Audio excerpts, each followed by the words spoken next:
নমস্কার, ট্রাইটি বাংলা সকলকে স্বাগত। এখন ঠিক ঘড়ি কাটার সন্ধ্যে 7টা মানে আপনারা জানেন এক কথায় অঞ্জনের সঙ্গে স্পেশাল শো। আজ ঠিক কী বিষয় নিয়ে আলোচনা হবে? রাজ্যে প্রতিনিধি দল রাজনীতি। কেন বলছি বলুন তো? তার কারণ একেবারে লোকসভা ভোট শেষ হয়েছে এবং তার ফলাফল ঘোষণা হয়েছে 4 জুন এবং 1 জুন। 1 জুন যখন ভোট পর্ব শেষ এবং 4 জুন যখন ভোট পর্বের ফলাফল ঘোষণা হলো, তারপর থেকে বিভিন্ন জায়গায় বিক্ষিপ্তভাবে এরকম কিছু খবর এসছে যেখানে পোস্ট পোল ভায়োলেন্স হয়েছে। শুধুমাত্র লোকসভা ভোটে নয়, এর আগে বিধানসভা ভোটের পরে, পঞ্চায়েত ভোটের পরেও নানা ক্ষেত্রে দেখা গিয়েছে পোস্ট পোল ভায়োলেন্সের কথা। এবং পোস্ট পোল ভায়োলেন্সের দিক থেকে বাংলা যেন একেবারে সর্বশীর্ষে রয়েছে, এমনটাই বলছে রাজনৈতিক মহল। সঙ্গে সঙ্গে বিরোধী দলনেতারাও একেবারে তোপ দাগতে পিছু পা হচ্ছেন না। তারা বলছেন বারবার বাংলায় কেন, বারবার বাংলাতেই কেন পোস্ট পোল ভায়োলেন্স হয়? যদি সত্যিই পোস্ট পোল ভায়োলেন্স হয়ে থাকে, তাহলে কি তাদের নিজস্ব কমিটি তৈরি করা, নিজস্ব প্রতিনিধি দল পাঠানো বাংলাতে নিউট্রালাইজড হবে? সত্যি কি সেটা নিরপেক্ষ ভাবধারা তৈরি করবে? তার কারণ বিজেপি থেকে প্রতিনিধি দল তো আসছে, অন্যান্য জায়গাতে আবার তৃণমূলের প্রতিনিধি দল দেশের বিভিন্ন ইস্যুতে তাদের প্রতিনিধি দল পাঠাচ্ছেন, রাজ্যসভার সাংসদরা যাচ্ছেন। প্রশ্ন উঠছে, দলের প্রতিনিধি দলরা গিয়ে সত্যিই কি নিরপেক্ষতা বজায় থাকবে? সত্যিই কি তারা নিরপেক্ষ রিপোর্ট জমা দেবে? এই যাবতীয় বিষয় নিয়ে আগামী 1 ঘন্টা অ্যানালিসিস পর্ব চলবে। কিন্তু তার আগে অঞ্জনের সাব প্রশ্ন। আমার প্রথম প্রশ্ন, বিজেপির প্রতিনিধি দল আসছে, রিপোর্ট নিরপেক্ষ হবে?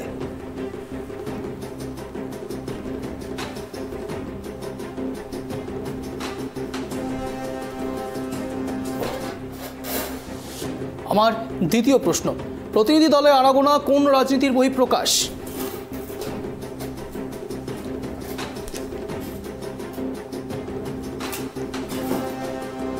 আমার তৃতীয় প্রশ্ন, ভোট পরবর্তী হিংসা বারবার বাংলায় কেন?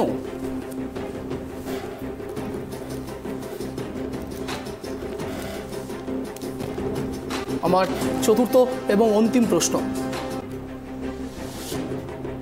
কবে থামবে হিংসা, সে তৃণমূল হোক কিংবা বিজেপি? এই যাবতীয় বিষয় নিয়ে আগামী 1 ঘন্টা অ্যানালিসিস পর্ব চলবে। কিন্তু তার আগে দেখাবো এক বিশেষ প্রতিবেদন, তারপর আসছি বিশদ আলোচনায়। দেখুন, ভোট পরবর্তী হিংসা খতিয়ে দেখতে পশ্চিমবঙ্গ সফরে বিজেপির সাংসদ দল। দলটির নেতৃত্ব দেবেন ত্রিপুরার প্রাক্তন মুখ্যমন্ত্রী বিপ্লব কুমার দেব এবং এই দলে রয়েছেন রবিশঙ্কর প্রসাদ, ব্রিজলাল এবং কবিতা পতিদার। বিজেপি নেতারা রাজভবনের বাইরে 5 দিনের অবস্থান বিক্ষোভ করতে চান বলে জানা গিয়েছে। লোকসভা নির্বাচনের পর পশ্চিমবঙ্গে রাজনৈতিক সহিংসতা অব্যাহত থাকায় শনিবার ভারতীয় জনতা পার্টির নেতৃত্ব রাজ্য পরিদর্শন করতে এবং পরিস্থিতির পর্যালোচনা করতে সংসদ সদস্যদের একটি 4 সদস্যের দল পাঠানোর সিদ্ধান্ত নিয়েছে। দলটি রাজ্যের বিভিন্ন এলাকা পরিদর্শন করবে এবং রাজনৈতিক সহিংসতায় ক্ষতিগ্রস্ত ব্যক্তিদের সঙ্গে দেখা করবে। বিজেপির বিবৃতিতে জোর দেওয়া হয়েছে যে 28টি রাজ্য এবং 8টি কেন্দ্রশাসিত অঞ্চল জুড়ে নির্বাচন শেষ হয়েছে, যেখানে অন্য কোথাও থেকে রাজনৈতিক সহিংসতার কোনো উদাহরণ নেই। বিজেপির বিবৃতিতে বলা হয়েছে, এসবই শান্তিপূর্ণ হয়েছে, কোথাও কোনো রাজনৈতিক সহিংসতার খবর পাওয়া যায়নি, পশ্চিমবঙ্গ ব্যতীত, যেটি নির্বাচনের পর সহিংসতার মধ্যে রয়েছে। আমরা 2021 সালের বিধানসভা নির্বাচনের পরে যে ধরনের দেখেছি। বিজেপির তরফে আরও জানানো হয়েছে, পশ্চিমবঙ্গের মুখ্যমন্ত্রী মমতা বন্দ্যোপাধ্যায় নিঃশব্দ দর্শক হয়ে আছেন। তার দলের অপরাধীরা বিরোধী কর্মী ও ভোটারদের আক্রমণ করে এবং ভয় দেখাচ্ছে। বিজেপি নেতৃত্ব পূর্বে পশ্চিমবঙ্গের রাজনৈতিক সহিংসতার অভিযোগগুলি খতিয়ে দেখার জন্য দল পাঠিয়েছে, যার মধ্যে 2021 সালের বিধানসভা নির্বাচনের পরে যখন এই ধরনের বেশ কয়েকটি সহিংস ঘটনা ঘটেছে। সদ্য সমাপ্ত লোকসভা নির্বাচনে তৃণমূল কংগ্রেস রাজ্য থেকে 42টি আসনের মধ্যে 29টি আসন জিতেছে, বিজেপিকে 12টি আসনে সীমাবদ্ধ করেছে। তৃণমূল কংগ্রেস নেতৃত্ব অবশ্য বলছে যে বিজেপি মাটিতে আসল ঘটনার চেয়ে বেশি শব্দ করছে। পশ্চিমবঙ্গের মন্ত্রী শোভনদেব চট্টোপাধ্যায় বলছেন, রাজ্যের 11 কোটি মানুষকে রক্ষা করা সরকারের পক্ষে সম্ভব নয়, তবে রাজ্য সরকার চেষ্টা করছে। মন্ত্রী ভারতের কমিউনিস্ট পার্টিকে দোষারোপ করেন, দাবি করেন সিপিআইএম দ্বারা শাসিত রাজ্যগুলিতে পশ্চিমবঙ্গ, ত্রিপুরা এবং কেরালা রাজনৈতিক সহিংসতা সংস্কৃতির অংশ হয়ে উঠেছে। রাজ্যের বিভিন্ন জেলা জুড়ে কয়েকশো বিজেপি সমর্থক বিভিন্ন দলীয় কার্যালয়ে আশ্রয় নিয়েছে। বিজেপি সমর্থকরা যারা দাবি করেছিল যে তারা ভোট পরবর্তী সহিংসতার শিকার হয়েছিল, তারা রাজ্যের গভর্নর সিভি আনন্দ বোসের সঙ্গে দেখা করার চেষ্টা করেছিল, কিন্তু বৃহস্পতিবার রাজভবনে প্রবেশ করতে বাধা দেওয়া হয়েছিল। শুক্রবার গভর্নর ভোট পরবর্তী সহিংসতায় ক্ষতিগ্রস্ত বেশ কয়েকজনের সাথে দেখা করেছেন। পশ্চিমবঙ্গ বিধানসভার বিরোধী দলের নেতা শুভেন্দু অধিকারীও শনিবার কোচবিহার জেলায় ভোট পরবর্তী সহিংসতার ক্ষতিগ্রস্ত বিজেপি কর্মীদের সঙ্গে দেখা করেছেন। তিনি বিজেপি কর্মীদের অভিযোগ শোনেন, যাদের বেশিরভাগই বলেছিলেন যে তৃণমূল কংগ্রেস সমর্থকদের দ্বারা তাদের হুমকি দেওয়া হচ্ছে। এই ঘটনায় শুভেন্দু বলেছেন, যদি রাজ্যপাল সিভি আনন্দ বোস আমাকে সময় দেন, আমি রবিবার রাজভবনে তার সঙ্গে দেখা করব। 100 জনের সঙ্গে যারা তৃণমূলের হামলার কারণে গৃহহীন হয়েছিলেন। সেই মতো রবিবার বিরোধী দলনেতা শুভেন্দু অধিকারী রাজ্যপালের সঙ্গে দেখা করতে চান।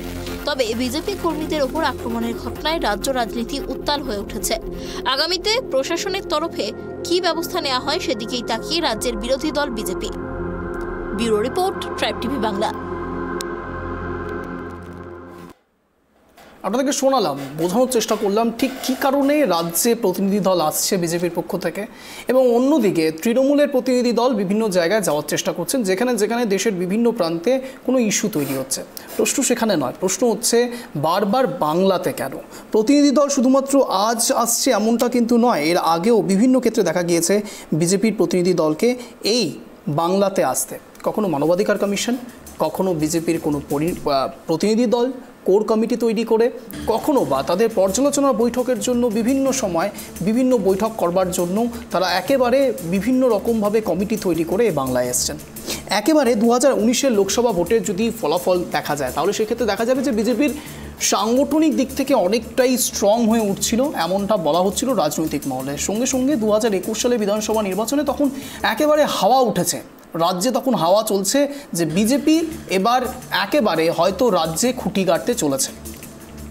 সেই রাজনৈতিক মহলেও তৃণমূল কংগ্রেস বেরিয়ে যায় 2021 বিধানসভা কেন্দ্রে, এবং বিধানসভাতে তৃণমূলের এই জয় এবং 2019-এ লোকসভার ভোটের যে ফলাফল, সেদিক থেকে তাকালে পরে বিজেপির আসন সংখ্যা ছিল 18, এবং সেখানে 2024-এ তারা একেবারে অনেকটাই ব্যাকফুটে গিয়ে বিজেপির এখন এই মুহূর্তে এই রাজ্যে মাত্র 12টি আসন, অর্থাৎ 6টি আসন নেই।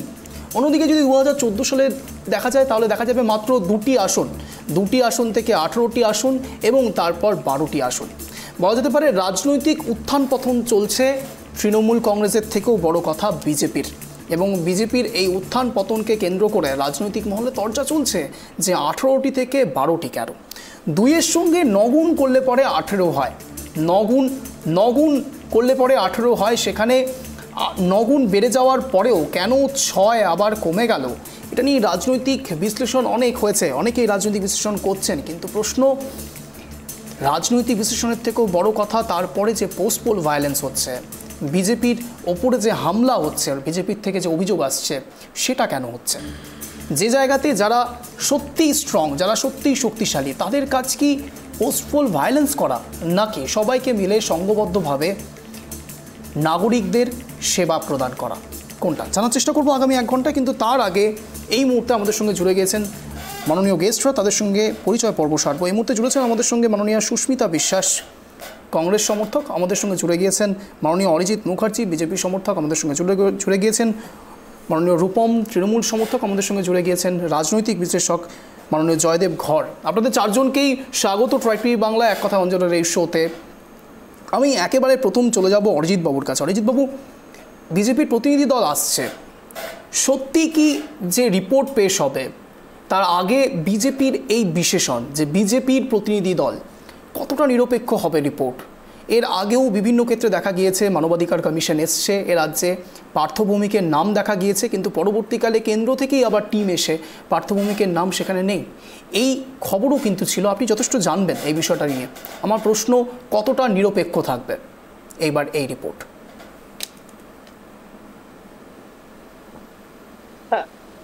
আমাকে জিজ্ঞেস করছেন? হ্যাঁ অরিজিৎ বাবু, আপনাকে জিজ্ঞেস করছি।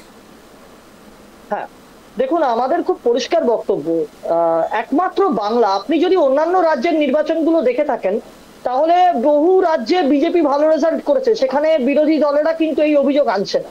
এটাই গণতন্ত্রে কাম্য। যে কোনো রাজনৈতিক দল জিততে পারে, হারতে পারে, বিজেপিও কোনো রাজ্যে হেরে যেতেই পারে, তাদের ফল খারাপ হতেই পারে, কিন্তু তার মানে এটা নয় যে আপনাকে মানুষ গণতন্ত্রে ভোট দিয়েছে বলে, আমরাও কিন্তু 2,39,00,000 মানুষের ভোট পেয়েছি, আপনাকে মানুষ তৃণমূলকে ভোট দিয়েছে বলেই আপনাকে এই অধিকার দেয়নি যে আপনাকে গণতন্ত্রকে হত্যা করে বিরোধীদেরকে ঘরে ঢুকিয়ে দিয়ে বিরোধী শূন্য প্রজেক্ট তৈরি করতে হবে। শুধু বিজেপি বলে না, আজকে বাংলায় যে কোনো রাজনৈতিক দলের কর্মীদের ওপর, আজকে কংগ্রেসের সাথে আমাদের রাজনৈতিক বিরোধিতা অবশ্যই আছে, কিন্তু আজকে মালদা মুর্শিদাবাদে পর্যন্ত কংগ্রেস কর্মী খুন হচ্ছে। আজকে বামফ্রন্ট যে 34 বছর যে অত্যাচারটা চালিয়েছিল, আপনারা দেখেছেন ছোট আনাড়িয়া থেকে শুরু করে সাইবাড়ি থেকে শুরু করে যে গণহত্যা চালিয়েছিল বামফ্রন্ট, সেই সময়ও কিন্তু বামফ্রন্ট খুব ভালো রেজাল্ট করেছিল ইলেকশনে তারপরেও, কিন্তু তার মানে কিন্তু এটা নয় যে গণহত্যাগুলো মিথ্যে হয়ে যায়। সুতরাং ভোটে জেতার অর্থ এটা নয় যে গণহত্যাগুলো মিথ্যে বা আপনাকে মানুষ গণহত্যা করার রাইট দিয়েছে। সুতরাং তৃণমূল কংগ্রেস এমন একটা প্রজেক্ট এই রাজ্যে চালু করেছে, গণতন্ত্রকে হত্যা করার প্রজেক্ট, যেটা ভারতবর্ষের অন্যান্য রাজ্যে দেখা যায় না। বিরোধীরা বিভিন্ন রাজ্যে বিজেপি শাসক দলে রয়েছে বা বিরোধী দলে রয়েছে, কিন্তু আপনি দেখুন অন্যান্য রাজ্যে যেখানে কংগ্রেস আছে সেখানে কংগ্রেস কিন্তু এই অভিযোগ করছে না বিরোধী দলে থাকা সত্ত্বেও যে বিজেপি তাদের উপর অত্যাচার করছে। সুতরাং একমাত্র তৃণমূল কংগ্রেস যে বিরোধীদের ত্রুটি চিপে ধরে গণতন্ত্রকে হত্যা করার প্রজেক্ট তৈরি করেছে, যেমন অনুব্রত মণ্ডলের প্রজেক্ট ছিল বিরোধী শূন্য প্রজেক্ট। প্লিজ আমি একটু ইন্টারাপ্ট করছি, অরিজিৎ বাবু একটু ইন্টারাপ্ট করছি। আমি সমস্ত গেস্ট যারা রয়েছেন তাদের প্রত্যেককে একটু রিকোয়েস্ট করছি, তারা প্লিজ স্পিকার অফ রাখবেন। খুব আওয়াজ আসছে, আমি সবাইকে অনুরোধ করছি একেবারে। অরিজিৎ বাবু কন্টিনিউ করুন। হ্যাঁ, আমি যেটা বলতে চাইছিলাম, আপনারা কদিন আগে দেখেছেন শতাব্দী রায়ের একটি ভিডিও, তিনি বলতেন যে আপনারা বিজেপি করলে মুখ ফুটে করুন, ভয় পাওয়ার দরকার নেই।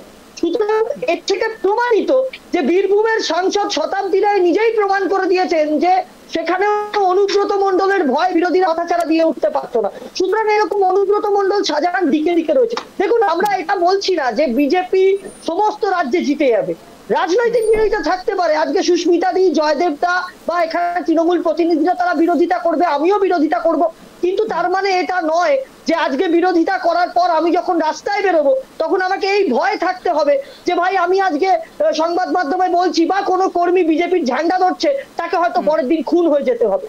সুতরাং এই গণতন্ত্রে এটা একেবারে গণতন্ত্রের বিপরীত।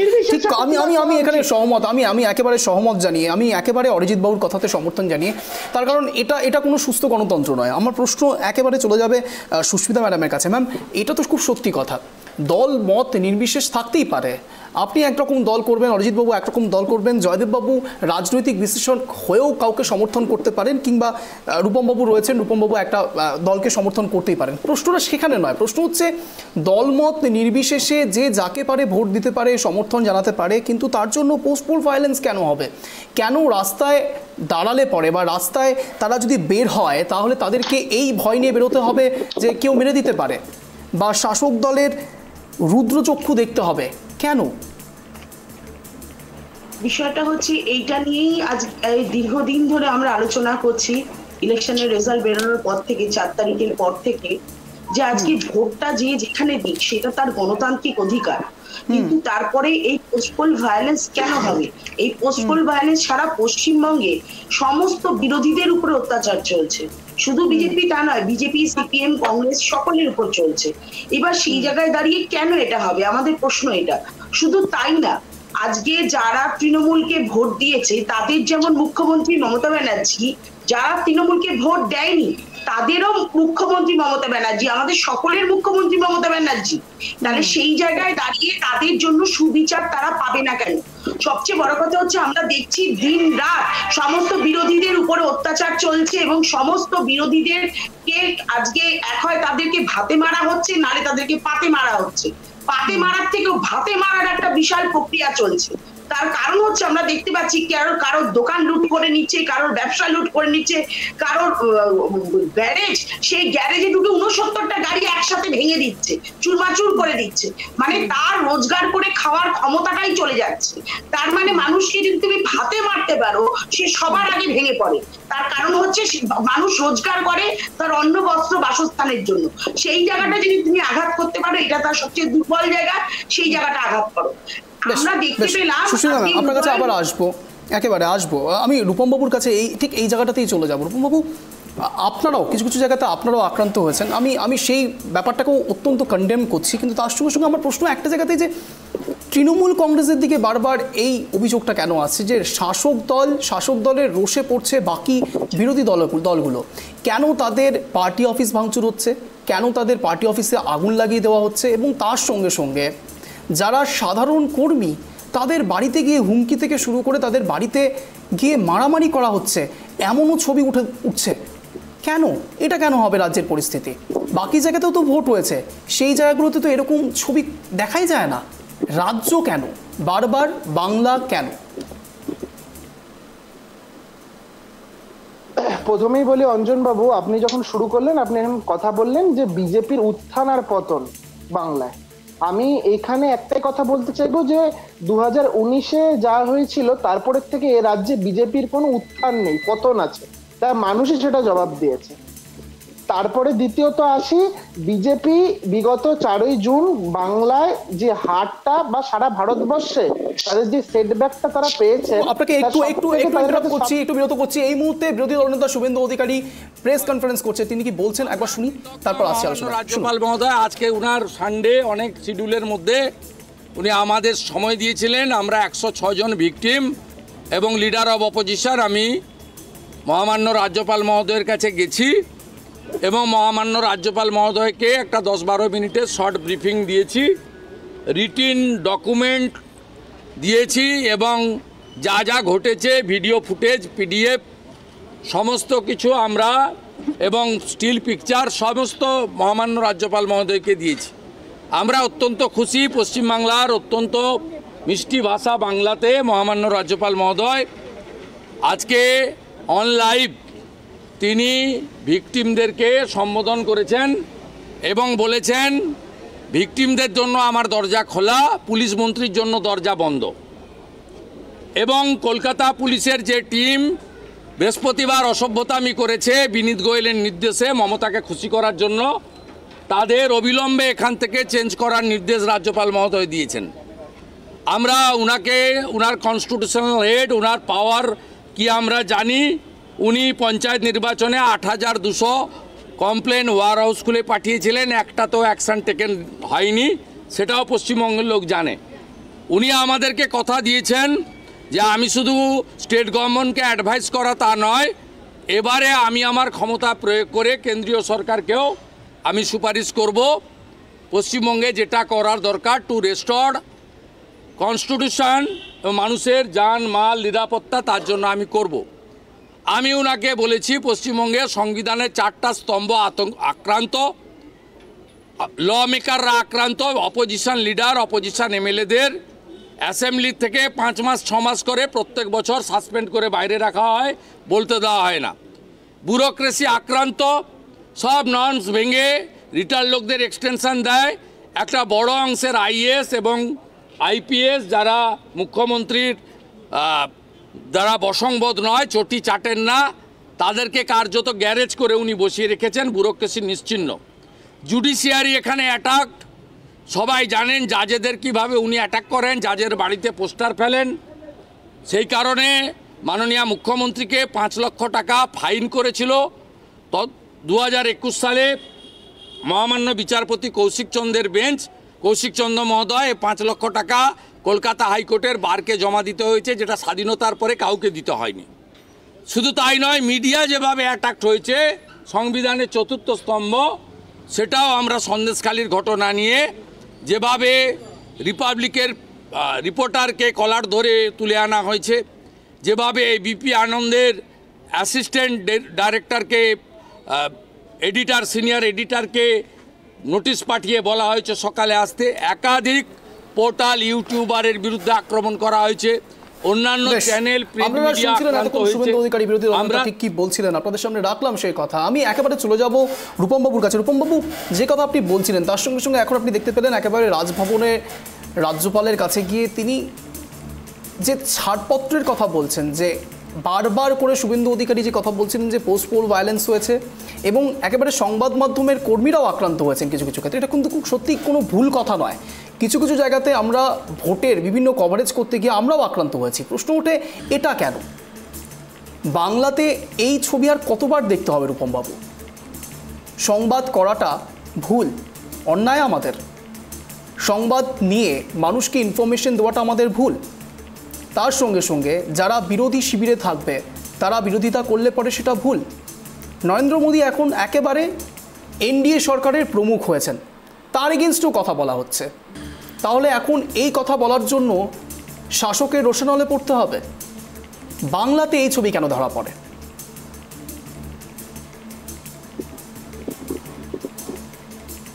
প্রভবাবু, আপনাকে বলছি।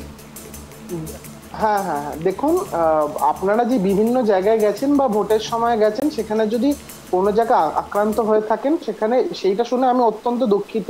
কিন্তু আমি বলতে চাই যে আপনাদের কথা না, কিন্তু বিগত দিনে যারা বাংলার নামে যে বিভিন্ন মিডিয়া চ্যানেলরা অপপ্রচার করে চলেছে, কোনোভাবেই আমি বলবো ভায়োলেন্সটা কোনোদিনও সুরাহা না। তা মানুষের একটা স্বাভাবিক প্রতিরোধ অবশ্যই গড়ে ওঠে।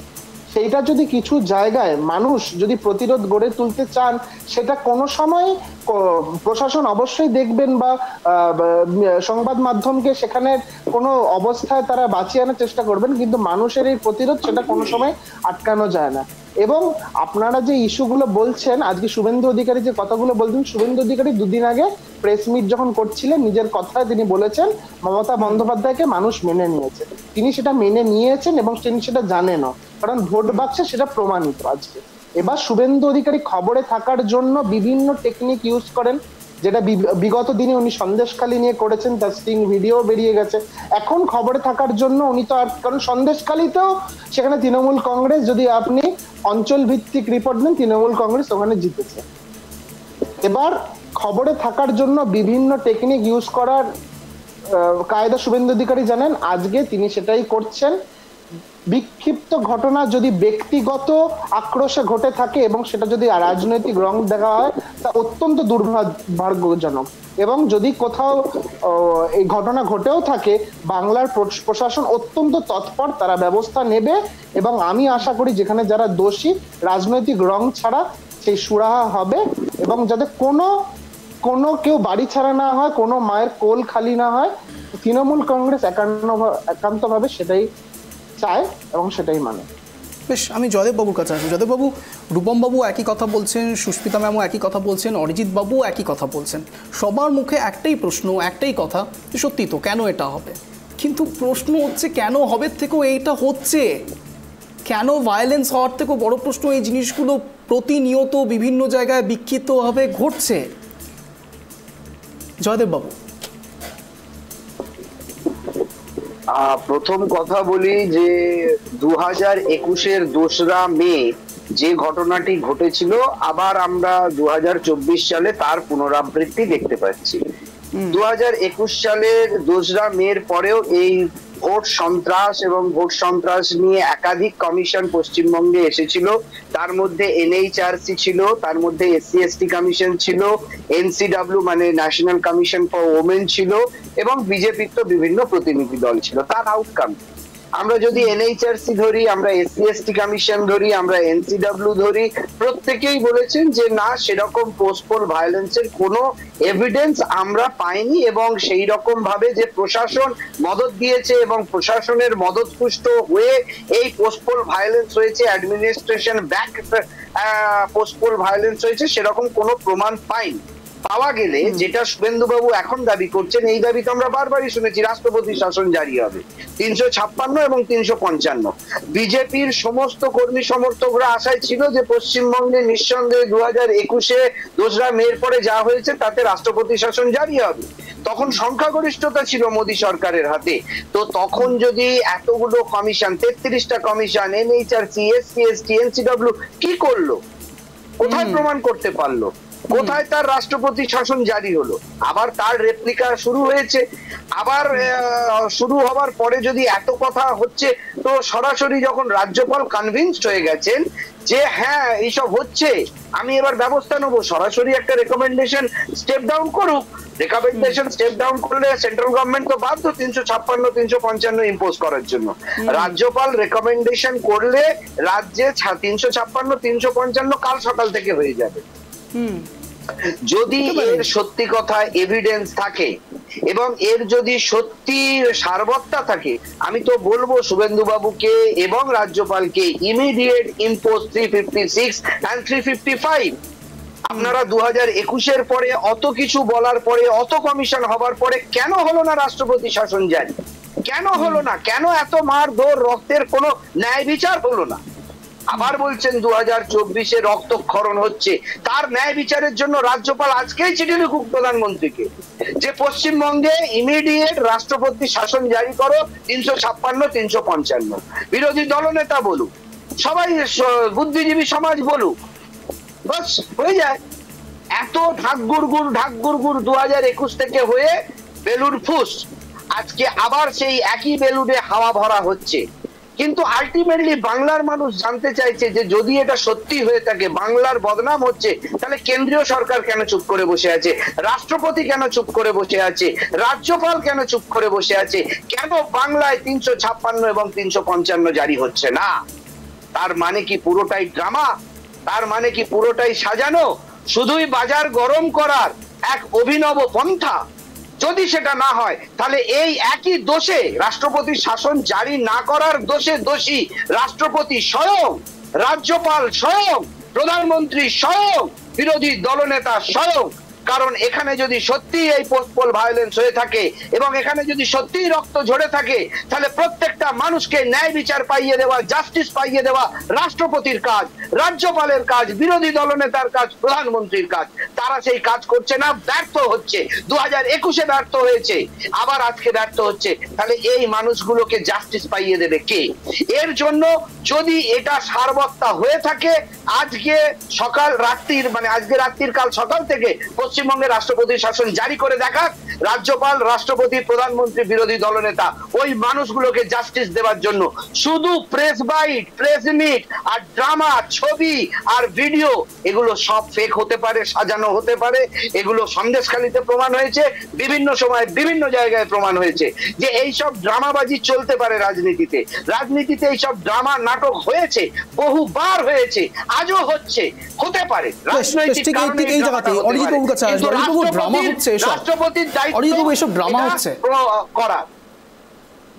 না দেখুন, আমার একটা ব্যাপারে আমি জয়দেবদার কথায় একদমই সহমত। যদি এই ঘটনাগুলো সত্যি আমরা দেখতে পাচ্ছি ঘটেছে, এবং অবশ্যই এর জন্য না অতি মানে শীঘ্রই রাজ্যপালের উচিত, এটা আমরাও চাই, যে একটা কড়া পদক্ষেপ নেওয়া। এবং সব থেকে বড় কথা, দেখুন আমি তো আবার বলছি যে যদি বিজেপির, আমি দায়িত্ব নিয়ে বিজেপির রাজ্য মুখপাত্র হয়ে দায়িত্ব নিয়ে আপনার চ্যানেলে বলছি, যদি বিজেপির কোনো কারুর দ্বারা কোনো দলের কোনো কর্মী আঘাত পেয়ে থাকে, সেটা অত্যন্ত নিন্দাজনক এবং তার বিরুদ্ধে অবিলম্বে শাস্তি হওয়া উচিত এবং প্রশাসন তৎপরতা দেখিয়ে তাকে অ্যারেস্ট করুক।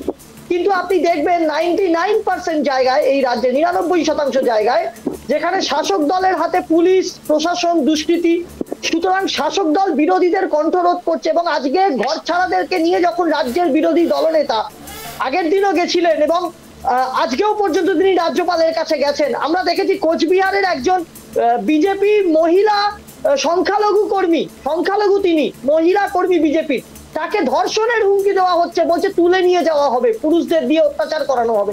সুতরাং এইটাই যদি খুব ভয়ঙ্কর একটা ট্রেন্ডের মধ্যে দিয়ে যাচ্ছে। এবং আমি আবার বলছি আপনাদেরকে, সাউন্ড ব্রেক করছে অরিজিৎ বাবু, আপনার সাউন্ড ব্রেক করছে, পিছিয়ে যাচ্ছে ভারতবর্ষের বুকে এই রাজ্যের এই রাজনীতি কিন্তু আমরা চাই না। তাতে তৃণমূল ক্ষমতায় থাকতে পারে, বাংলায় তৃণমূল জিততে পারে, বিজেপি পিছিয়ে থাকতে পারে, কি বিজেপি এগিয়ে যেতে পারে, যেটা সেটা মানুষের ভোটে হবে।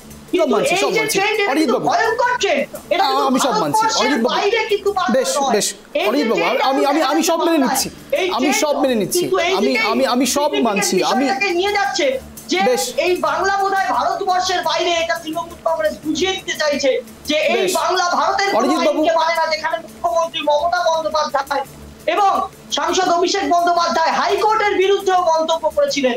সুতরাং অরিজিৎ বাবু, এর আমার কথা থেকে শোনা যাচ্ছে? প্রমাণিত যে অরিজিৎ বাবু, আমার কথা শোনা যাচ্ছে? কোথাও একটা সুস্মিতা ম্যাম, আপনার কাছেই আসবো। দিকে যেতে চলেছে। অরিজিৎ বাবু, আমার কথা শোনা যাচ্ছে? আইনকে না মেনে বাংলা নিজের আইন তৈরি করার চেষ্টা তৃণমূল কংগ্রেস বাংলায় করছে। বেশ, সেটার বেশ। আমরা বিরোধী আমি সব এবং মানছি। আমরা চাই অরিজিৎ যে বাবু। অবিলম্বে কড়া পদক্ষেপ হোক এবং যে রাজনৈতিক দলের কর্মী হোক না কেন, কারুর যেন প্রাণ না যায়, তারা যেন বেশ। অত্যাচারিত না হয়। না, আমি সব মানছি। আমরা বলতে আমি চাই, সব তারা মানছি। ঘরে ফিরতে অরিজিৎ পারে। বাবু। আজকে আসানসোলে অরিজিৎ বাবু, জল please। বন্ধ দেওয়া হয়েছে। বিভিন্ন আপনি শুনতে জায়গায় পাচ্ছেন আমার কথা? জল বন্ধ করে দেওয়া হয়েছে। অরিজিৎ বাবু, এই আমার যে কথা শোনা যাচ্ছে? প্রতিহিংসার রাজনীতি, এটা অবিলম্বে বন্ধ হওয়া দরকার। না, অবশ্যই বন্ধ হওয়া উচিত। কিন্তু বিজেপি সরকার গঠন হয়েছে। অবশ্যই বন্ধ হওয়া সেই উচিত। সরকার সেই জন্যই গঠনের খবর করছি। পর প্রশ্ন হচ্ছে, অরিজিৎ বাবু, অরিজিৎ বাবু, please। মঞ্চে থেকে সম্মান দেওয়া হবে। এই বেশ। রাজনীতিও আমরা বাংলায় চাই, যেখানে না, বিজেপি একেবারে। হয়তো বিরোধী দলে থাকতে পারে, কিন্তু মানছি, রাজ্যের মানছি, মুখ্যমন্ত্রী মানছি। মমতা বন্দ্যোপাধ্যায় তথা আমি বিসিআরকে বলবো অরিজিৎ বাবু একটু ফের একটা রাউন্ড করতে। অরিজিৎ বাবু, আমার প্রশ্নটা একটু শুনে নিন। অরিজিৎ বাবু, কাইন্ডলি আমার প্রশ্নটা একটু শুনে নিন। অরিজিৎ বাবু, আমি বুঝতে পারছি আপনাদের এই ভাবমূর্তি হওয়াটা অত্যন্ত স্বাভাবিক হয়তো। আমার প্রশ্ন এখানে একটা জায়গাতেই শুধু। অরিজিৎ বাবু, আপনি বলছেন যে এটা হওয়া উচিত, হ্যালো এত কিছু শোনা যাচ্ছে আমার কথা? হ্যালো আমার প্রশ্ন শোনা যাচ্ছে? অরিজিৎ বাবু, আমার কথা শোনা যাচ্ছে? কোনো কারণে হয়তো টেকনিক্যাল কিছু ইস্যু হচ্ছে। আমি সুস্মিতা ম্যামের কাছে আসবো, কিন্তু অরিজিৎ বাবুকে যে প্রশ্নটা করার ছিল সেটা পরে করছি। সুস্মিতা ম্যাম, একটা জিনিস আমাকে একটু বলুন। বারবার বাংলাতে যে পোস্ট পোল ভায়োলেন্সের বিভিন্ন অভিযোগ আসে, অরিজিৎ বাবু, আমার কথা শোনা যাচ্ছে?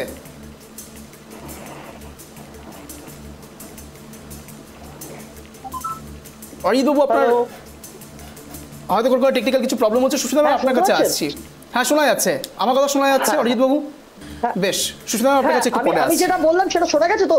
একেবারে পারফেক্টলি শোনা গিয়েছে। আমার Okay, thank you. প্রশ্ন এবার শোনা Thank you, যাচ্ছে? thank you. আমার প্রশ্ন এবার শোনা যাচ্ছে? হ্যাঁ, শোনা যাচ্ছে, বেশ, ফাইন। সুস্মিতা ম্যাম, আপনার কাছে একটু পরে আসছি। অরিজিৎ বাবু, আমার সব মানছি, আপনি যতগুলো কথা বলেছেন প্রত্যেকটি কথা আমি শুনেছি, অত্যন্ত গুরুত্বপূর্ণ, মানছি। কিন্তু আমার প্রশ্ন একটা জায়গাতেই শুধু রয়েছে। আপনি রাজ্যের মুখপাত্র, সব মানছি। প্রশ্ন হচ্ছে সুকান্ত মজুমদার, যিনি এই মুহূর্তে দুটো মন্ত্রিত্ব পেয়েছেন, প্রতিমন্ত্রী এবং উন্নয়ন মন্ত্রী। আমার প্রশ্ন হচ্ছে, সেই মন্ত্রী লোকসভা ভোট চলাকালীন অবস্থাতে তিনি বলছেন বিজেপির যদি কোনো কারণে কেউ কোনো অসুবিধার মধ্যে পড়ে তাহলে কিন্তু এবার তিনিও রং দেখাবেন। সুকান্ত মজুমদার বলছেন, উচ্চ নেতৃত্ব তিনি এই কথা বলছেন।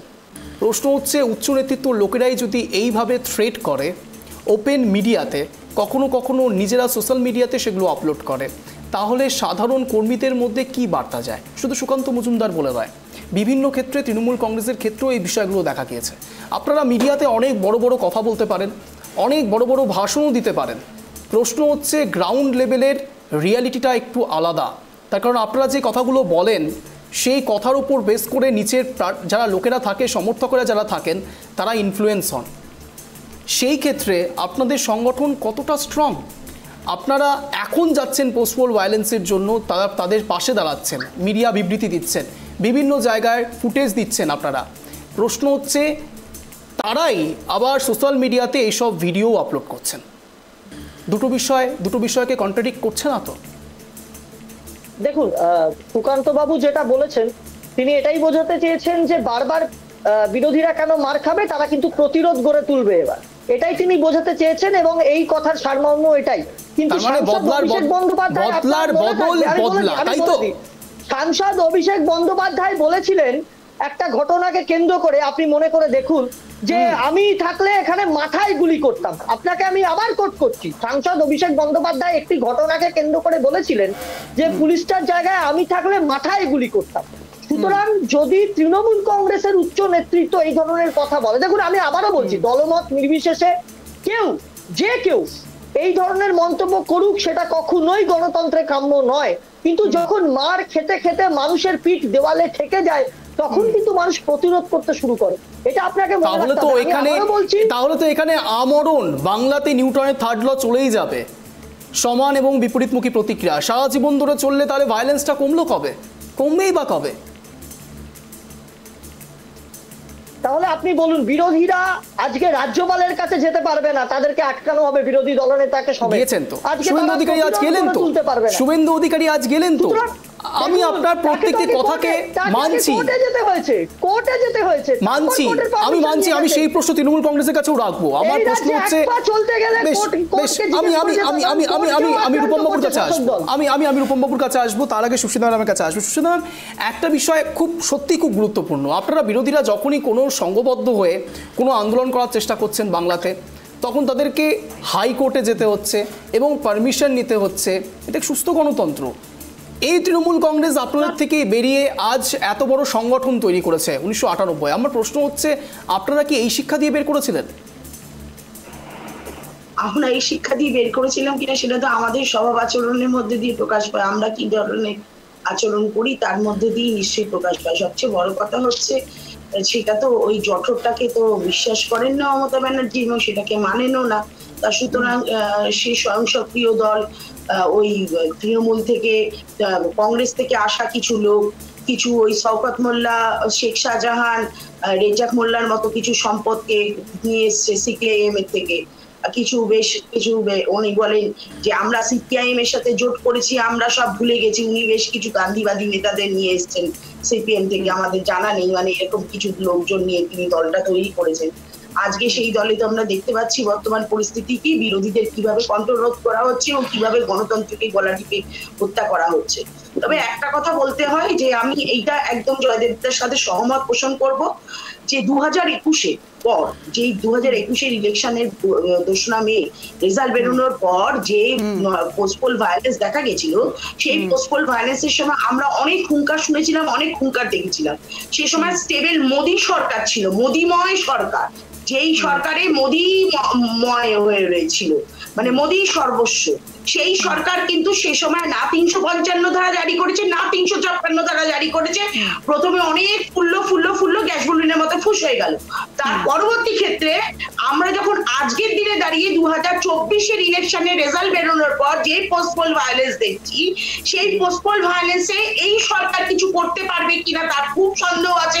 এমনি টিডিপি আর নীতিশ বাবু পল্টুরামকে নিয়ে তারা খুব বিধ্বস্ত অবস্থায় আছে। তার মধ্যে যদি বাই চান্স আবার সরকার পড়ে যায়, আবার এই করতে গিয়ে মমতা ব্যানার্জির সমর্থনটা যদি ভবিষ্যতে পায়, তার সেই জায়গা থেকে সেই জায়গায় অপশন খোলা রাখবে। শুনে সেটা তো 355, 356 ধারা কিছুই জারি হবে না। তাহলে যখন 355 ধারা, 356 ধারা জারি হবে না, তখন এই আন্দোলনের মানে কি হয়? এই জায়গায় দাঁড়িয়ে আমরা বারংবার বলেছি, এই তুতু ম্যামে এই বিজেপি এবং তৃণমূলের এই যে গটা গেম, তুই আমার সম্বন্ধে বলবি, আমি তোর সম্বন্ধে বলবো, একটা বাইনারি ভিশন তৈরি করব, যেই বাইনারি ভিশনে শুধু বিজেপি ভার্সেস তৃণমূল বাংলায় ভোট পাবে, Bangla BJP Trinamool versus BJP vote পাবে। এই যে প্রক্রিয়াটা এখন মানুষের বোঝা হয়ে গেছে। আপনি আমাকে বলুন তো, সব বুঝলাম আপনি বলছেন যে বাইনারি ভিশনটা জনগণ বুঝে গিয়েছে, তাহলে লোকসভা ভোটে আপনাদের ফলাফল এরকম কেন? পোলারাইজেশন হয়েছে, ভোটটা বাইনারি ভিশনটা তৈরি হয়েছে বলেই তো পোলারাইজড হয়েছে ভোটটাকে। তো আপনি তো বললেন জনগণ বুঝে গিয়েছে, ভোটটা পোলারাইজড হয়েছে, এতে কোনো সন্দেহ নেই। আর বিশেষ করে বহরমপুরে sorry for interruption Susmita ma'am please. বেশ, আমি সব মানছি Susmita ma'am, ISKCON, Bharat Sevashram, Ramakrishna Mission সবাই বিরুদ্ধে দাঁড়িয়ে দিল। বেশ সুস্মিতা ম্যাম, আমি সব মানছি। আপনি বলছেন পোলারাইজেশন ভোট হচ্ছে, আমি জানি না আমার প্রশ্ন আপনার কাছে যাচ্ছে কিনা। আমার প্রশ্ন হচ্ছে, আপনি বলছেন পোলারাইজেশন ভোট হচ্ছে, মানুষ সব বুঝে যাচ্ছে। লোকসভা ভোটটা তো মানুষই দিয়েছে, শুধুমাত্র আপনাদের সমর্থন তো দেয়নি। তো এবার প্রশ্ন হচ্ছে তারা আপনি প্রশ্নটা একটু শুনে নিন সুস্মিতা ম্যাম। আমার তো প্রশ্ন সেখানেই সুস্মিতা ম্যাম, পোলারাইজেশন ভোট হচ্ছে সব মানছি, তাহলে আপনারা মানুষকে বোঝাতে পারছেন না কেন? পোলারাইজড হয়েছে, এই বাইনারি ভিশনটা তৈরি হয়েছে বলেই তো আমরা বোঝাতে পারিনি। আমরা মাঝখানে স্যান্ডউইচ হয়ে গেছি, আমরা এবং বামেরা মাঝখানে স্যান্ডউইচ হয়ে গেছি। আমরা যতই মানুষকে বোঝাতে যাচ্ছি, মানুষের একটা দুটো ভিশন তৈরি হয়ে গেছে, যেই জায়গায় দাঁড়িয়ে Trinamool versus BJP, BJP versus Trinamool, সংখ্যালঘু এবং সংখ্যাগুরু, এই সংখ্যাটা ভাগ হয়ে গেছে। আচ্ছা সুস্মিতা ম্যাম, কেউ কি এরকম রয়েছে যারা স্যান্ডউইচ থেকে, হ্যাঁ আপনাকে বলতে দেবো, কেউ কি এরকম রয়েছে বামেদের থেকে যারা স্যান্ডউইচ থেকে একটু বেরিয়ে গিয়ে বিজেপিকে ভোট দিয়েছে, কেউ আবার তৃণমূলকে ভোট দিয়েছে, এরকম কিছু রয়েছে? ও আপনি ন্যারেটিভ সেট করছেন, কে না কাকে ন্যারেটিভ সেট করছি না, ন্যারেটিভ সেট করছি না ম্যাম, ন্যারেটিভ সেট করছি না, কিন্তু পূর্ব যে ইতিহাসগুলো যেগুলো দেখা যাচ্ছে সেখানে অনেক ভোট সুইপ হচ্ছে, প্রশ্ন রাজনৈতিক মহলে তুলছে। আমি কোনো ন্যারেটিভ সেট করছি না সুস্মিতা ম্যাম। ফ্লোটিং ভোটার, ভোটারের কোনো সময় কোন দলের ভোট, আপনার সাউন্ড প্রপারলি আছে সুস্মিতা ম্যাম। ফ্লোটিং ভোটারকে বলা যায়?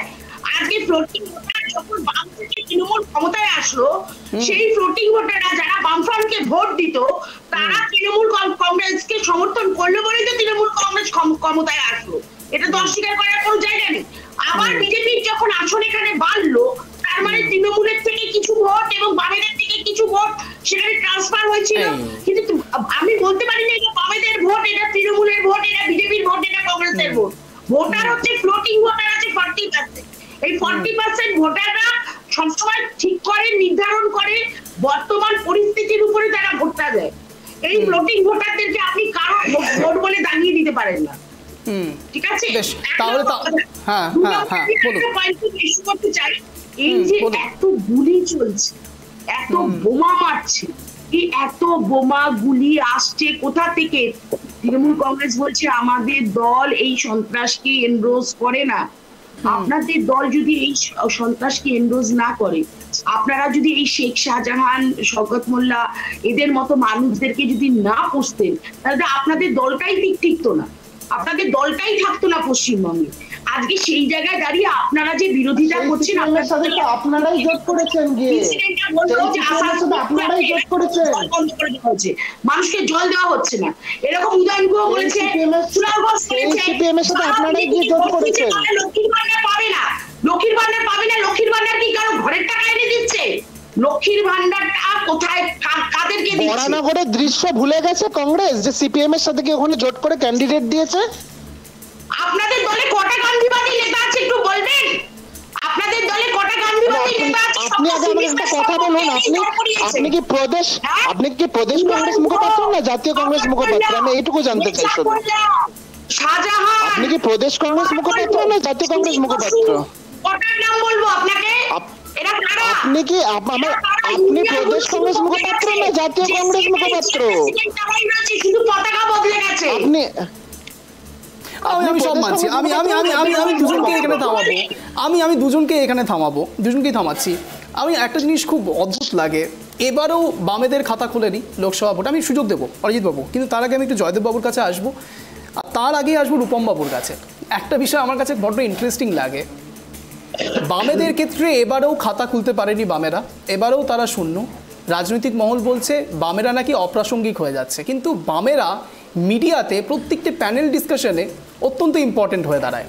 কখনো কেউ তৃণমূল দাগিয়ে দিচ্ছে বামেদের কংগ্রেসের দিকে, কংগ্রেস কখনো বামেদের দাগিয়ে দিচ্ছে, কখনো বিজেপি দাগিয়ে দিচ্ছে। আমার প্রশ্ন হচ্ছে, দেবাংশু ভট্টাচার্যের একটা কথা আমার এই মুহূর্তে মনে পড়লো, রূপমবাবু আপনার কাছে আসবো। তৃণমূল কংগ্রেস নাকি প্রকৃত বাম, দেবাংশু ভট্টাচার্য বলেছিলেন, আমি যদি খুব ভুল না হই, আমার স্মৃতি যদি ভ্রষ্ট না হয়, তিনি বলেছিলেন। সুস্মিতা ম্যাম, রাজনীতিতে প্রত্যেকটি মানুষ অত্যন্ত ইম্পর্টেন্ট, এতটা হেও করবেন না। যদি এতটাই হেও করার থাকে তাহলে একটু তমলুকে ভোট পার্সেন্টেজ একটু দেখে নেবেন না প্লিজ, প্লিজ না। সুস্মিতা ম্যাম, আমি সুস্মিতা ম্যাম, ডিসকাশনটা আমাদের। Susmita ma'am please, Susmita ma'am আপনাকে বলছি, প্লিজ সুস্মিতা ম্যাম, শোটা আমি হোস্ট করছি, বিচার আমাকে করতে দিন, যে কাকে নিয়ে কথা বলবো সেটা আমার উপর ছেড়ে দিন। অরিজিৎ বাবু প্লিজ, না প্লিজ, আমি দুজনকেই বলছি, কাকে নিয়ে আলোচনা করবো সেটা আমার উপর ছেড়ে দিন। হোস্টটা আমি করছি, আপনাদের ভালো লাগতেও পারে, খারাপও লাগতে পারে, সেটাতে দেখার ব্যাপার নেই এখানে। না প্লিজ অরিজিৎ বাবু, কি করে ব্যক্তিগত স্তরে বলেন যে না, আমি একটা জিনিস বুঝতেই পারছি না, ডিসকাশন চলছে তো, তাহলে আপনারাই কথা বলুন। একটা কাজ করুন, আপনারাই কথা বলতে থাকুন, আপনারাই কথা বলুন। জয়দেব বাবুর কাছে আসছি না, আপনারা বলতে থাকুন, আর এইভাবেই চলতে থাকুক শোটা। হ্যাঁ আপনারাই বলুন। দুদিনের ছেলে আমি সেটাই বলেছি, দেবাংশু ভারতবর্ষ কোনোদিনও রাজনীতি হয়ে গেছে বলা, দিনে বয়স দিয়ে রাজনীতির সাথে হয়ে গেছে বলা, সম্পর্ক নেই। শেষ আপনাদের বলা, সুযোগ দিয়েছিলাম তো, সবাইকে এক এক করে ডাকছি। এতটা ইন্টারাপশন সঠিক নয়। প্যানেল ডিসকাশনে এসছেন, এতটুকু সৌজন্যতা আপনাদের প্রত্যেকের থেকে আশা করি। আমি রূপমবাবুর কাছে আসবো। রূপমবাবু, প্রশ্ন হচ্ছে, দেবাংশু ভট্টাচার্য একসময় বলেছিলেন যে তৃণমূল কংগ্রেস প্রকৃত বাম। আচ্ছা, বামের সত্তাটা আসলে কি? তৃণমূল কংগ্রেস প্রকৃত বাম, তাহলে অতি বামটাকে? রূপমবাবু। না, উনি হয়তো বলেছেন যে তৃণমূল কংগ্রেস বামপন্থা ফলো করতে পারেন, যেটা নাকি আমি মনে করি যেটা কমিউনিস্ট পার্টি, যেটা নাকি পশ্চিমবঙ্গে 34 বছর শাসন করেছেন, তারা সেটা মেনে চলেননি। জ্যোতিবাবুও তো একসময় বলেছেন যে মমতা বন্দ্যোপাধ্যায় প্রকৃত বামপন্থী, কারণ যে মানুষের দেবী দুর্গাও বলেছেন মুখ্যমন্ত্রী মমতা বন্দ্যোপাধ্যায়কে। আমাকে শেষ করতে দেন।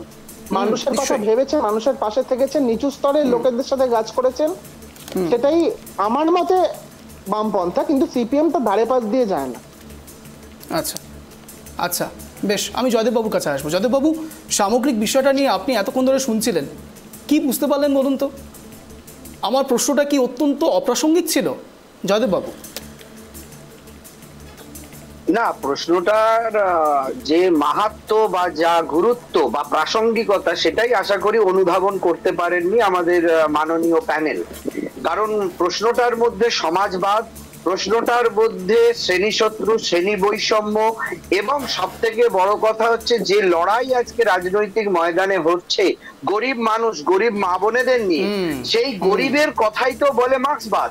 সেই গরিবের কাছে পরিষেবা পৌঁছে দেবার লড়াইতেই তো রয়েছে। বিজেপিও আজকে কি সুভদ্রা যোজনা দিচ্ছে, তৃণমূল কংগ্রেস বলছে লক্ষ্মীর ভান্ডার দিচ্ছি, কংগ্রেস বলছে মহালক্ষ্মী যোজনা দিচ্ছি। তো গরিব মানুষকে নিয়েই তো এদের রাজনীতিটা করে উঠেছে। কেউ তো টাটা বিড়লা আম্বানিকে কিছু দেবার জন্য কোনো তাদের সংকল্প পত্রে কিছু লেখে না। তো সমাজবাদে যেখানে বিচ্ছিন্নতাবাদী শক্তিগুলো সক্রিয় হচ্ছিল, সেই জায়গা থেকে মার্ক্সবাদরা আস্তে আস্তে আমরা দেখলাম যে নকশালি আন্দোলন, সেখান থেকে কৃষক, মজদুর, শ্রমিক এরা জুড়ছিল আস্তে আস্তে করে তৃণমূলের সঙ্গে। আর শহুরে সভ্য মানুষরা তৃণমূলকে দূরে সরিয়ে ক্রমশ সিপিএম এর এলিট সম্প্রদায়ের সঙ্গে মিশতে শুরু করলো। এটা কি শ্রেণী বৈষম্য বা শ্রেণী শত্রু নয়? সিপিএম এর যে শিকড়, সেটা আজকে গ্রাম বাংলায় বা গ্রাম বাংলার প্রান্তিক মানুষের সঙ্গে যদি থাকতো বা কংগ্রেসেরও থাকতো, তাহলে আজকে এই শূন্য বা মহাশূন্যে বিলীন হয়ে যেতে হতো না। কারণ আমরা জানি যখন ভোট হয় তখন শহুরে লোকেরা 100 জনের মধ্যে 30 থেকে 40% ভোট দেয়, পরিসংখ্যান বলছে। কিন্তু গ্রামের লোকরা 100 জনের মধ্যে কিন্তু 90 জন ভোট দেয়। অর্থাৎ আপনি যখন আরবান বা রুরাল এরিয়ায় দেখবেন পরিসংখ্যান, সেখানকার বুথ বা সেখানকার মানুষ কিন্তু 90% থেকে 95% ভোট দিতে আসে। কিন্তু শহুরে মধ্যবিত্ত উচ্চবিত্তরা একটা নাকুচু ভাবের জন্য তারা কিন্তু ভোট দিতে আসে না। যদি আজকে গ্রাম বাংলার সমস্ত মানুষের ভোটটা কংগ্রেস বা সিপিএম, তাদের এই বিচ্ছিন্নতা মানে বিচ্ছিন্ন হয়ে যাওয়া, নারীর টানের সঙ্গে, শিকড়ের মাটির টানের সঙ্গে যদি এই বিচ্ছিন্নতাটা না তৈরি হতো, যদি গ্রামের মানুষগুলোর সঙ্গে, মা বোনেদের সঙ্গে আর্থিক সম্পর্ক থাকতো, তারাই আজকে তৃণমূল কংগ্রেসকে হারিয়ে দিয়ে সিপিএম কে এবং কংগ্রেসকে জিতিয়ে দিত। কিন্তু কংগ্রেস এবং সিপিএম বেঁচে আছে আপনার কথায় প্রত্যেকটা টিভি চ্যানেলের প্যানেলে, সোশ্যাল মিডিয়াতে, কলকাতার বুদ্ধিজীবী সভ্য সমাজে এবং এলিট সমাজে যারা চিন্তাশীল। গ্রামের ভোট বলছে, গ্রামের ভোট বলছে, গ্রামের ভোট বলছে, গ্রামের ভোট বলছে, পরিসংখ্যান বলছে। ম্যাডাম, সায়েন্সকে না মানলে কিছু বলাবে। সায়েন্স বলছে কোন গ্রামের বুথে সিপিএম কংগ্রেস তৃণমূলের থেকে বেশি ভোট পেয়েছে। আপনি একটা নমুনা আমাকে বলুন, আমি হার স্বীকার করে নেব। কোন গ্রামের বুথে সিপিএম এবং কংগ্রেসের থেকে তৃণমূল কম ভোট পেয়েছে? একটা বুথ বা একটা বিধানসভা কেন্দ্রের নাম বলুন যেটা গ্রাম ভিত্তিক বুথ, গ্রাম ভিত্তিক বুথ। এটা এটা এটা নাচতে না জানলে উঠোন বেঁকা, নাচতে না জানলে উঠোন বেঁকা বলে বলে শুনুন শুনুন ম্যাডাম, নাচতে না জানলে উঠোন বেঁকা, বারবার তৃণমূলকে দোষ দিলে হবে? তাহলে সিপিএম কে হারিয়ে তৃণমূল এলো কি করে? তৃণমূল এইসব বলে বলেই আপনারা সুস্মিতা দি এগুলো বলে বলেই কি তোমরা তোমাদের প্রাসঙ্গিকতা হারাচ্ছ না? এই বামফ্রন্টের অত্যাচার, হারমাদ বাহিনীর অত্যাচারকে হারিয়েই তো তৃণমূল কংগ্রেস গ্রামের মানুষের ক্ষমতা এনেছে। এই খাইয়ে বেশি দিন চলা যাবে না জয়দেব বাবু, একবারে তৃণমূল কংগ্রেস বুকে লিখে বসুন, বুকে লিখে বসুন। আমি সিপিএম কে হারিয়েছে কিনা, সিপিএম কে গ্রামে তৃণমূল কংগ্রেস হারিয়েছে কিনা? যদি আজও তৃণমূল কংগ্রেস অজুহাত দিত, ঠিক আছে, আজও তো আপনি সিপিএম এর সঙ্গে আছেন, আরে আজও তো আপনি সিপিএম এর সঙ্গে আছেন। আমি এখানে দুজনকে থামাচ্ছি, সিপিএম এর সঙ্গে আমি অরিজিৎ বাবুর কাছে আসবো, অরিজিৎ বাবু প্লিজ, আমি বেশ আমি দুজনকে থামাচ্ছি। সুস্মিতা দি প্লিজ, আমি দুজনকে থামাচ্ছি। জয়দেব বাবু সিপিএম এর সঙ্গে আছে। ওকে আমি দুজনকে থামাচ্ছি, আমি অরিজিৎ বাবুর কাছে আসছি। গ্রামের ভোটটা নিয়ে আসুন। জয়দেব বাবু আবারও আসবো আপনার কাছে। অরিজিৎ বাবু বলুন। আমি জয়দেবদার একটা কথাকে অবশ্যই মানে সমর্থন করছি, কারণ সত্যি কংগ্রেসের অবস্থা বর্তমানে আপনি দেখুন না, 21শে জুলাইয়ের যে গণহত্যা বামফ্রন্ট করেছিল, বামফ্রন্ট আমলে হয়েছিল, আজকে তাদের মনীষ গুপ্ত তৃণমূল কংগ্রেসে, আজকে সেই আন্দোলনও আবার তৃণমূল কংগ্রেসই করে, কংগ্রেস সেই আন্দোলন করে, মানে সেই মিছিল করেন, 21শে জুলাইয়ের প্রোগ্রাম করেন। এবং সব থেকে বড় কথা, কংগ্রেস যে এত কথা বলছে তারা করতে পারেনি। সুস্মিতা দি প্লিজ, সুস্মিতা দি এক কথা অঞ্জনের শোতে এইভাবে হয় না, প্লিজ না। আমি দুজনেই ফেরা ডাউন করতে বাধ্য হবো, এরকম করলে আমি দুজনেরই ফেরা ডাউন করতে বাধ্য হবো। সুস্মিতা প্লিজ, সুস্মিতা দি প্লিজ, আমি দুজনকেই বলবো এইভাবে হয় না। আপনাকে আমি রিব্যাটল করার সুযোগ দেবো সুস্মিতা দি প্লিজ। আমার পরিষ্কার কথা, সংক্ষেপে শেষ করুন অরিজিৎ বাবু। লড়াইটা মূলত তৃণমূলের সাথে বিজেপির। জয়দেব যে কথাটা বলেছে কোনো ভুল কথা বলেননি, আমার বিরোধিতা থাকতে পারে ওনার সাথে, কিন্তু এই কথাটা আমি একদমই সমর্থন করি। বেঙ্গলে বামেরা বিশেষ করে 21টা মতো আসনে জামানত বাজেয়াপ্ত হয়েছে এই লোকসভা নির্বাচনে। সুতরাং আপনাকে বুঝতে হবে, ওরা দিল্লি গিয়ে মমতা বন্দ্যোপাধ্যায়ের সাথে ফিশ ফ্রাই খাওয়া সেটিং অপোজিশনের বৈঠক করবে, আর এখানে রাজ্যে এসে মমতা বন্দ্যোপাধ্যায়ের বিরোধিতা করবে। এই দ্বিচারিতার রাজনীতি মানুষ সহ্য করে না। তৃণমূলের সাথে বিজেপির লড়াই ছিল। অরিজিৎ বাবু আর সময় দিতে পারছি না, আমি একেবারে অন্তিম রাউন্ডে চলে এসেছি। আপনাদের চারজনকে এবার 1 মিনিট করে স্ট্যান্ড পয়েন্ট রাখার সুযোগ দেবো। আমি প্রথম সুযোগ দেবো একেবারে রূপম বাবুকে। রূপম বাবু, সামগ্রিক বিষয় নিয়ে আমি জানি না আজ কতটা কনস্ট্রাকটিভ আলোচনা হলো, তার কারণ এতটাই কাদা ছোড়াছুড়ি হয়, আমার খুব খারাপ লাগে দর্শকদের উদ্দেশ্যে, তার কারণ দর্শকরা কিছু মেসেজ পায় না এখান থেকে। আমি এটা বারবার বলবো, যারা প্যানেলিস্ট থাকেন, শ্রদ্ধেয় প্যানেলিস্ট প্রত্যেকে আমার অনারেবল গেস্ট, কিন্তু প্লিজ আপনারা যথেষ্ট আমি চুপ করাচ্ছি। সুস্মিতা দি প্লিজ, সুস্মিতা দি আমি সবাইকে চুপ করিয়েছি। সুস্মিতা দি প্লিজ, এইভাবে আপনি ভালো করে খেয়াল করবেন, যেখানে যারা অফেন্সিভ কথা বলেছে তাদের প্রত্যেককে থামিয়েছি। আপনি নিজের কথা বলতে থাকলে অন্যের কথা শোনার সুযোগ পাবেন না, প্লিজ।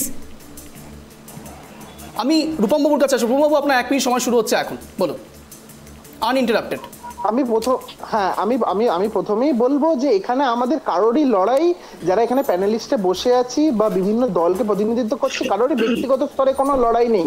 আজকে আমার ফেলো প্যানেলিস্টকে সুস্মিতা দি বলছেন যে আপনি বুকে তৃণমূল লিখে বসুন, যখন উনি তথ্য পরিসংখ্যান দিয়ে ভোটের অ্যানালিসিস বলছেন, এটা বলা কি সাজে একজন মুখপাত্র হিসাবে?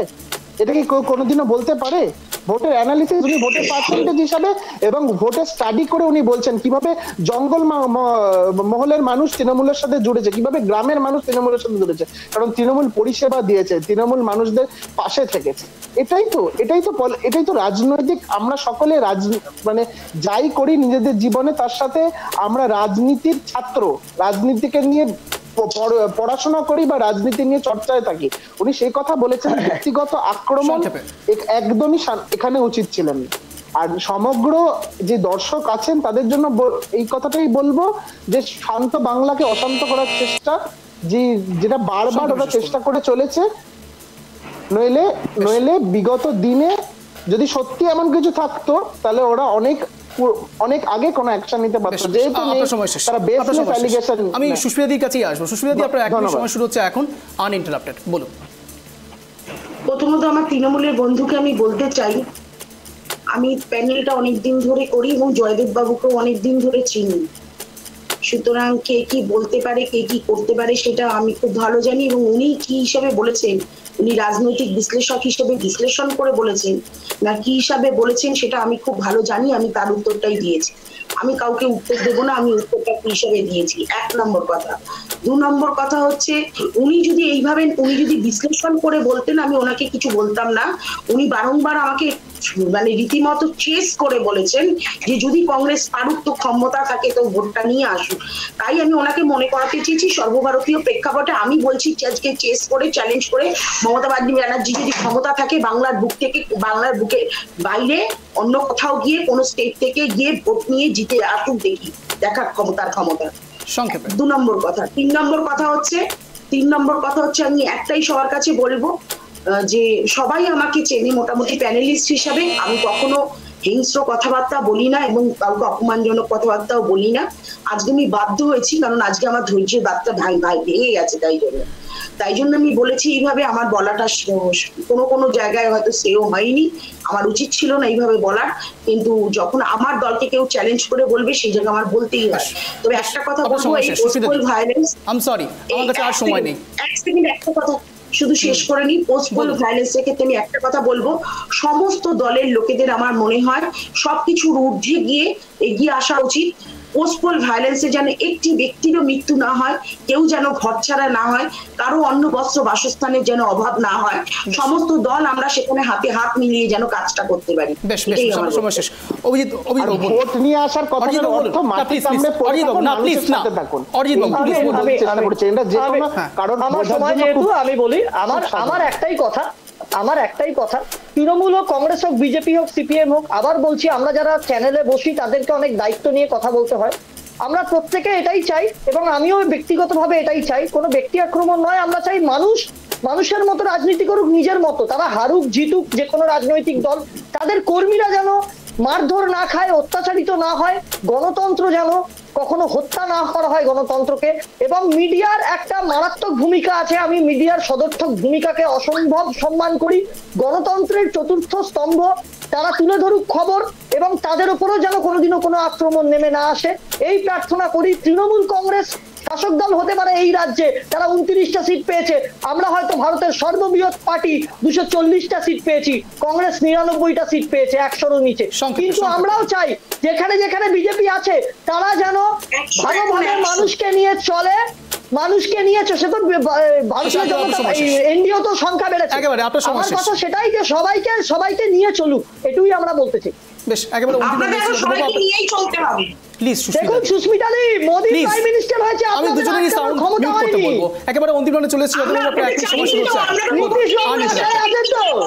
দিবা স্বপ্ন দেখছে, যাদব বাবু আপনি বলুন। দিবা স্বপ্ন দেখছেন।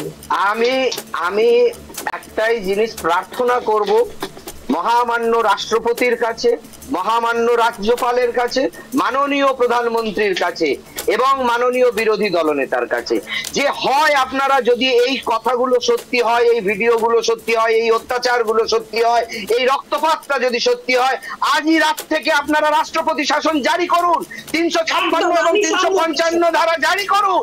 আর নইলে অযথা মানুষকে বিভ্রান্ত করবেন না, মানুষের আবেগ ইমোশনকে নিয়ে খেলা করবেন না।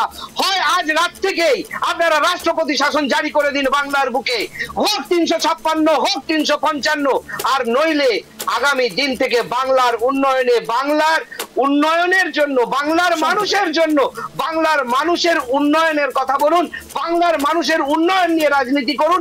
এই ধ্বংসের রাজনীতি থেকে বিরত হন। বিরোধী দলনেতা, রাজ্যপাল, রাষ্ট্রপতি, প্রধানমন্ত্রীর কাছে আবেদন, যে কোনো একটা চারজনকে প্লিজ, যাদব বাবু সরি আর সময় দিতে পারছি না, আপনাদের চারজনকে অশেষ ধন্যবাদ টাইপ টিভি বাংলা জয়েন করার জন্য, এক কথা অঞ্জনের সাথে জয়েন করার জন্য। আপনারা দেখছেন এতক্ষণ এক কথা অঞ্জন, এরকম টান শো দেখার জন্য প্রতিদিন সন্ধ্যে 7টায় নজর রাখুন টাইপ টিভি বাংলার পর্দায়।